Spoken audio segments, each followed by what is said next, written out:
Greetings everyone. So today we'll be understanding the problem which I had given in the previous video. Okay, so this is invoicing of stocks. Alright, I hope you have understood calculation of invoicing and loading.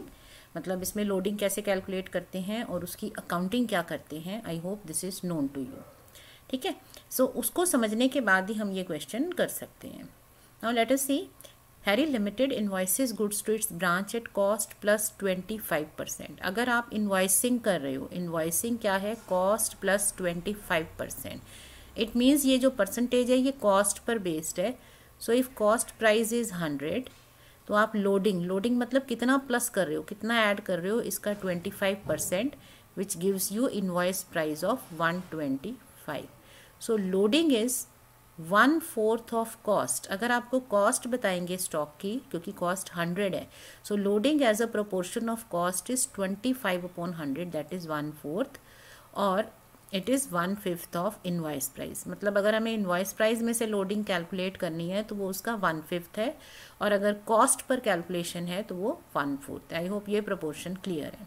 ठीक है, और इसकी working क्या करते हैं कि when ever stock is recorded, जब भी स्टॉक रिकॉर्ड होगा उस टाइम पर आपको लोडिंग ऑपोजिट साइड में कैंसिलेशन उसकी करनी होगी. सो जैसे ओपनिंग स्टॉक है, क्लोजिंग स्टॉक है, तो स्टॉक्स हमारे क्या होते हैं? स्टॉक्स में हमारी वैल्यूएशन होते हैं.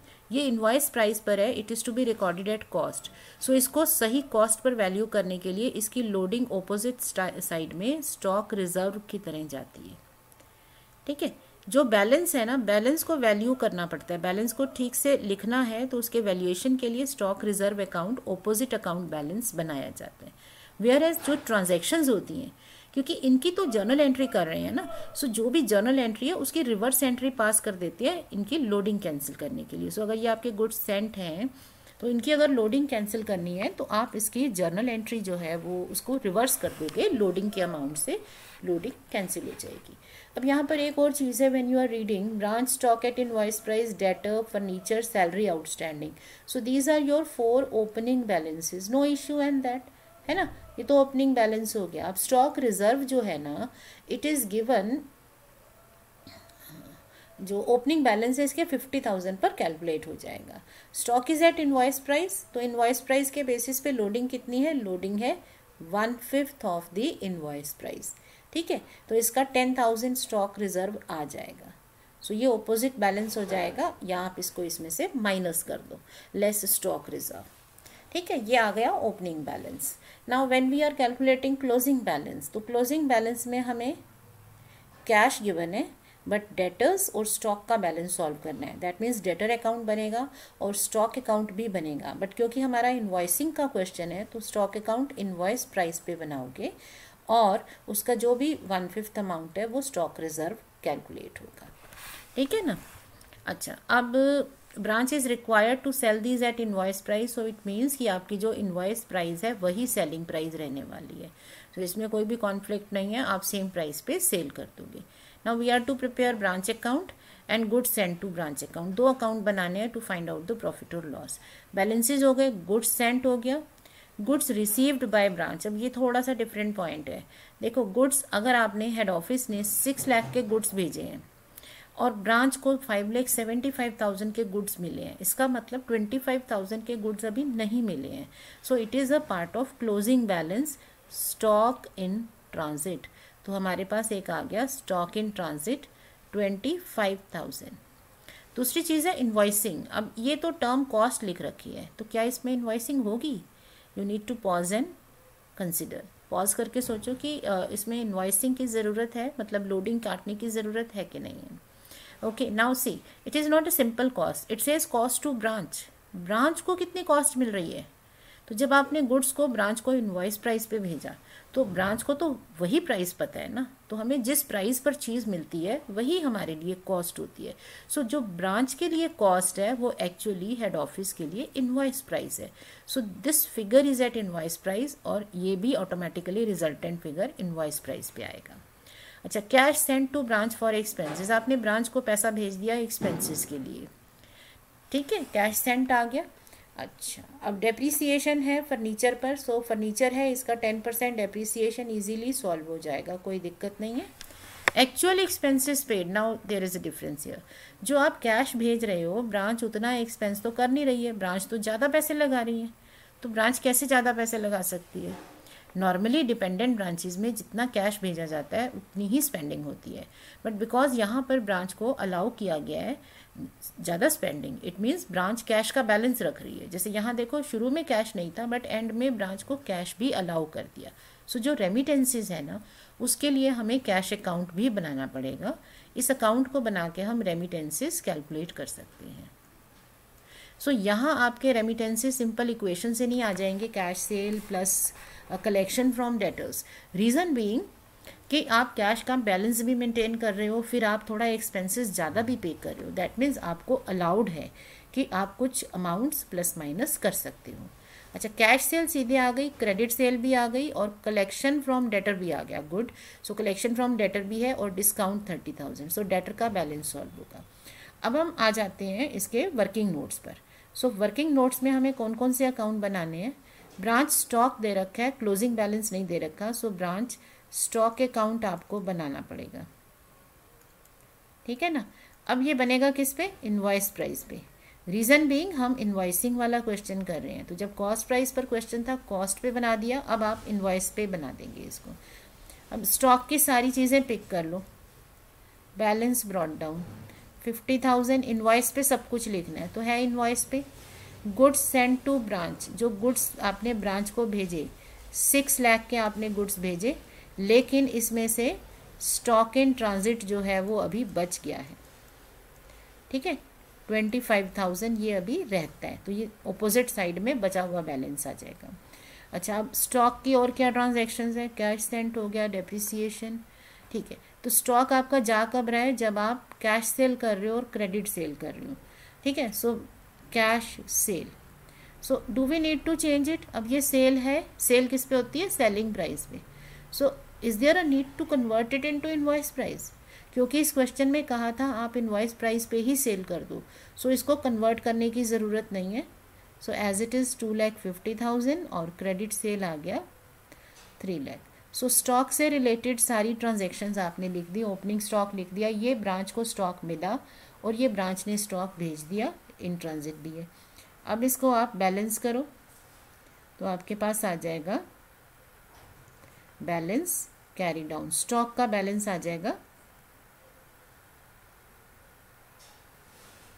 कितना आ गया? 75,000।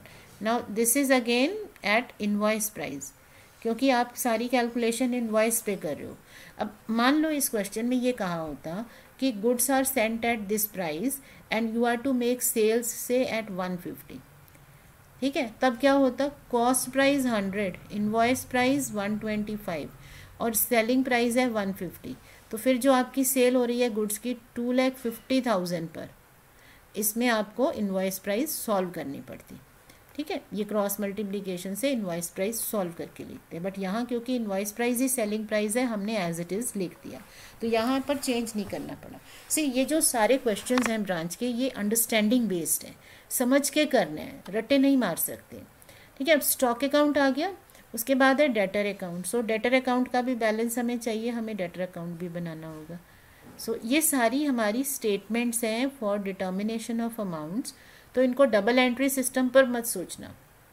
अच्छा, डेटर का बैलेंस है 75। अब डेटर से रिलेटेड सारी इन्फॉर्मेशन पिक कर लो, अगर इंक्रीज है तो डेबिट साइड में, डिक्रीज है तो क्रेडिट साइड में, ओके। सो डेटर से रिलेटेड इन्फॉर्मेशन पिक करो, क्रेडिट सेल होती है तो डेटर्स का अमाउंट इंक्रीज होता है, सो क्रेडिट सेल लिख दो, ठीक है। यहाँ ये नहीं सोचना कि ये अमाउंट मैं एक जगह लिख चुका हूँ या दूसरी जगह नहीं लिखूंगा, जहाँ भी ज़रूरत है आपको स्टेटमेंट वाइज चलना है। अच्छा, कैश कलेक्शन हो गई डेटर से, सो पैसा अगर डेटर से मिल गया तो डेटर्स का अमाउंट कम हो जाएगा, ठीक है। इसके बाद डिस्काउंट आ गया, तो डिस्काउंट से भी डेटर्स की वैल्यू कम हो गई, इतना पैसा हमने उनको डिस्काउंट में ऑफर कर दिया। सो डेटर से रिलेटेड इन्फॉर्मेशन हो गई, कोई बैड डेट्स हो, प्रोविजन फॉर बैड डेट्स हो, क्रेडिट सेल रिटर्न हो, सब कुछ लिखना है, ठीक है। सो इनका बैलेंसिंग फिगर सॉल्व कर लो। सो ये आ गया 70,000। ठीक है, डेटर्स का बैलेंस आ गया जो हमें चाहिए था। ये दोनों बैलेंसेस हमने सॉल्व कर लिए। इसके अलावा फर्नीचर अकाउंट का भी आप बैलेंस कैलकुलेट कर सकते हो या आप डायरेक्ट भी लिख सकते हो। इनका बैलेंस है हमारे पास 40,000 और इस पर डेप्रिसिएशन अप्लाई किया 4,000। सो बैलेंस कैरी डाउन आ गया 36,000। इसमें कोई दिक्कत नहीं है। ठीक है, बैलेंसेस ले लिए। नाउ वो विच अकाउंट इज़ लेफ्ट, कोई अकाउंट रहता है जो हमें बनाना चाहिए अपनी इंफॉर्मेशन के लिए when you analyse transactions. Just wait for a minute and think. So cash account हमने बात की थी रेमिटेंसेस के लिए, है ना। सो अब हमें कैश अकाउंट भी बनाना है। अब कैश अकाउंट में सारी कैश की ट्रांजैक्शंस आ जाएंगी। So you start with the balance. ठीक है ना, अगर आपके पास पैसा बढ़ रहा है तो प्लस में, कम हो रहा है तो माइनस में। सो ओपनिंग बैलेंस में तो कैश नहीं रखा था आपने, पहले नहीं था आपके पास कैश। अब कैश आपको एक्सपेंसेस के लिए मिला। Cash sent for expenses 1,25,000। अब आपका यहाँ पर एक्सपेंसेस पे हो गया। सो एक्सपेंसेस पेड हो गया 1,45,000। सो यहाँ प्रॉपर अकाउंट नेम नहीं लिख रहे हैं, ज़रूरत नहीं है ना। कैश सेल हो गया 2,50,000।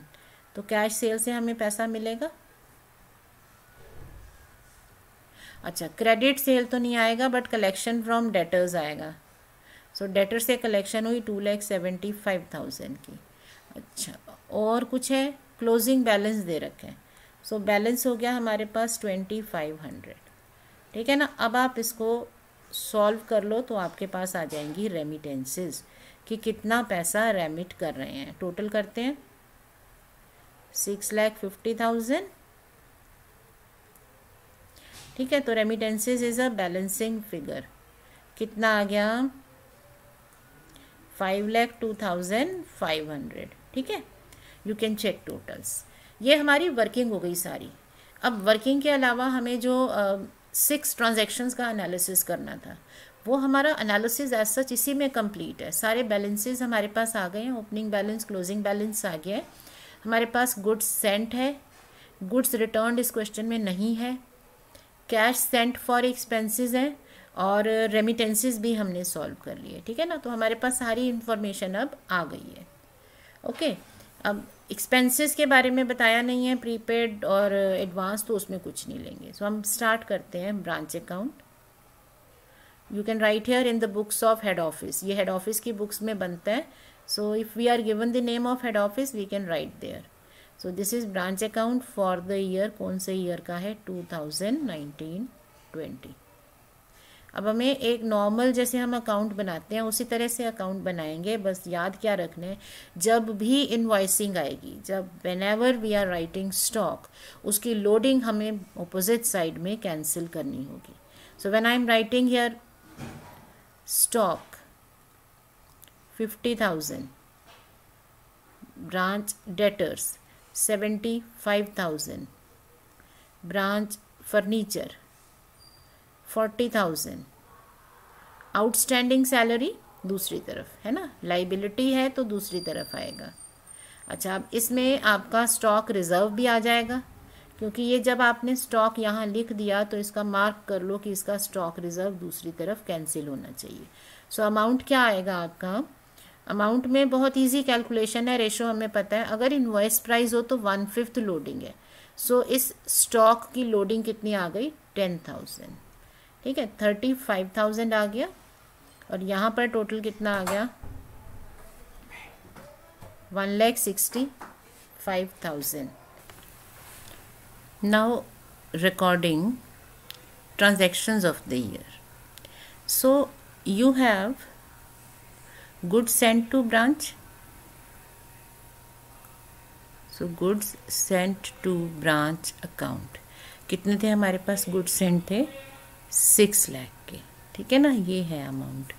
सो 6 lakh. On the other side we have goods returned by the branch, but goods returned नहीं है इस प्रॉब्लम में। ओके, अब ये हमने इनवॉइस प्राइस पे लिखा है। सो जब भी गुड्स इनवॉइस पे होंगे दूसरी साइड उसकी ऑपोजिट एंट्री हो जाएगी for cancelling loading. Goods sent to branch account, this is loading of goods Saint.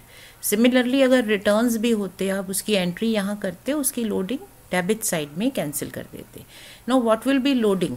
Loading का प्रोपोर्शन वी ऑल नो कि इनवॉइस प्राइस पर 1/5 है. 1/5 ऑफ इनवॉइस प्राइस ये लोडिंग है ना. सो ये इनवॉइस प्राइस है 6 लाख, इसकी 1/5 आप लोडिंग ले सकते हो. ये आ गया 1,20,000. जैसे यहाँ ओपनिंग स्टॉक में था ना, ओपनिंग स्टॉक वाज 50,000, तो इसकी लोडिंग 1/5 आ गई यहाँ पर. Okay, now cash Saint. So cash account, cash sent for expenses. So how much cash has been sent by the head office? So we are given cash sent to branch for expenses 1,25,000. ठीक है ना, पेटी cash नहीं भेजी है, सिर्फ यही है. दूसरी साइड हमें लिखना होता है cash remitted. So remittances we can make account, या हम उसको कैलकुलेशन कर सकते हैं जहाँ पर भी हमें कैश के बैलेंसेस मेंटेन किए हों. जैसे यहाँ पर ब्रांच कैश मेंटेन्ड है, तो in that case it is appropriate कि आप कैश अकाउंट बना लो. सो हमारे रेमिटेंसेस कितने आ गए थे? 5,02,500. सो 5,02,500 आ गए रेमिटेंसेस. सो ट्रांजेक्शन्स हो गई. Now balance carry down. सो क्लोजिंग बैलेंस कितना होगा? यहाँ से हमें आइडिया है कि स्टॉक हमारे पास होना चाहिए.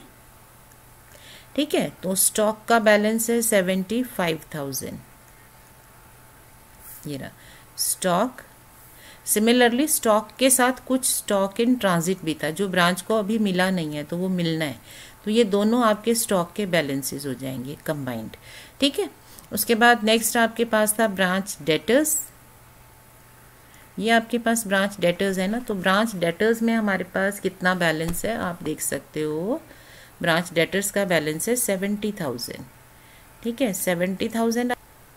सो we'll be writing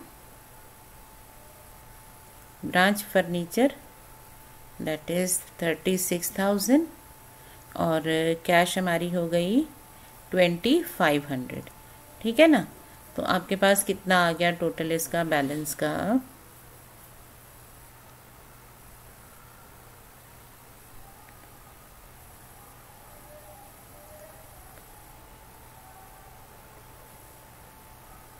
all right. Now we do not have any liability here. ठीक है, और स्टॉक का स्टॉक रिज़र्व हम लिख देंगे 20,000. ठीक है, जब भी स्टॉक लिखे जाते हैं उनके रिज़र्व ऑपोजिट साइड में चेक कर लो. सो ओपनिंग स्टॉक का स्टॉक रिज़र्व आपके पास है, गुड्स सेंट का स्टॉक रिज़र्व है, और क्लोजिंग स्टॉक का स्टॉक रिज़र्व है. So now you can total up the two sides. So when we check the totals, so आपका क्रेडिट साइड का टोटल कम बन रहा है. सो दैट मीन्स लॉस हो गया. सो आप ट्रांसफ़र करोगे जनरल P&L अकाउंट में ब्रांच लॉस. ठीक है, 9,10,000. अब इसको सॉल्व कर लो. 44,000 आ गया आपका बैलेंसिंग फिगर. ठीक है, this is how you solve this question. अब आप इसमें goods sent to branch account भी बना सकते हो. किस तरह से बनता है? Goods sent to branch account जो है ये कोई सेपरेट अकाउंट नहीं है, ये एक रिजल्टेंट अकाउंट है. रिजल्टेंट का मतलब है कि जो भी हमने गुड्स ब्रांच को भेजे हैं वो क्योंकि ब्रांच में रिकॉर्ड हो चुके हैं. ठीक है, सो यहाँ से आपको सिर्फ इसकी क्रॉस पोस्टिंग करनी है. सो गुड्स सेंट जब किए थे 6 लाख, आपने डेबिट में रिकॉर्ड किया और इसकी लोडिंग क्रेडिट में रिकॉर्ड की. सो डेबिट से पोस्टिंग क्रेडिट साइड में. So branch account goods sent at invoice price. ठीक है ना, ये इसकी पोस्टिंग हो गई. सिमिलरली जो लोडिंग है, लोडिंग की ऑपोजिट पोस्टिंग. पोस्टिंग हमेशा डेबिट टू क्रेडिट होती है. So branch account loading of goods sent. ठीक है, तो आ गया 1,20,000. दैट मीन्स 4,80,000 कॉस्ट के गुड्स आपने ब्रांच को भेजे हैं. तो ये आ जाएगा हमारा इसमें परचेजेस अकाउंट या ट्रेडिंग अकाउंट में लिख देंगे, क्रेडिट कर देंगे कि इतनी हमारे गुड्स अब हेड ऑफिस के पास अवेलेबल नहीं है. अच्छा, एक और अकाउंट होता है, कई बार स्टॉक रिजर्व अकाउंट बनाने को कहा जाता है. नाउ रिमेंबर, स्टॉक रिजर्व जो है ना, ये स्टॉक का ऑपोजिट है. तो जैसे आपका स्टॉक 50,000 का था ओपनिंग, तो इसका बैलेंस यहाँ पर होना चाहिए उसकी लोडिंग के इक्वल. That is 1/5 of 50,000. ठीक है, तो ये 10,000 है, इसको हम P&L में या ब्रांच अकाउंट में क्लोज कर देते हैं। ठीक है, जैसे स्टॉक का बैलेंस है, सिमिलरली इसका भी बैलेंस हमारे पास होना चाहिए।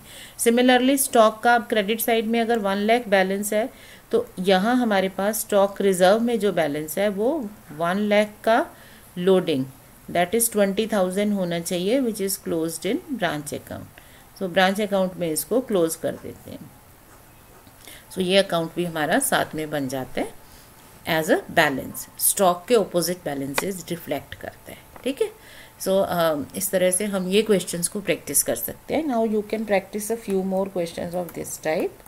So I hope these questions are clear. So stay learning and stay practicing. Stay smiling. Thank you.